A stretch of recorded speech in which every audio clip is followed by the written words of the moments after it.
Global star Ram Charan మహారాష్ట్రలోని తానేలో ఉన్న అడోజీ కొండేవ్ స్టేడియంలో ఫాల్కన్ రైజర్స్ హైదరాబాద్ టీంని కలిసి సందడి చేశారు.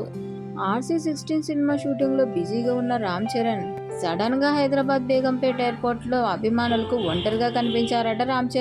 రామ్ చరణ్ ముంబైకి ఎందుకు వెళ్లారా అని క్యూరియాసిటీతో ఎదురు చూస్తున్నారట అభిమానులు.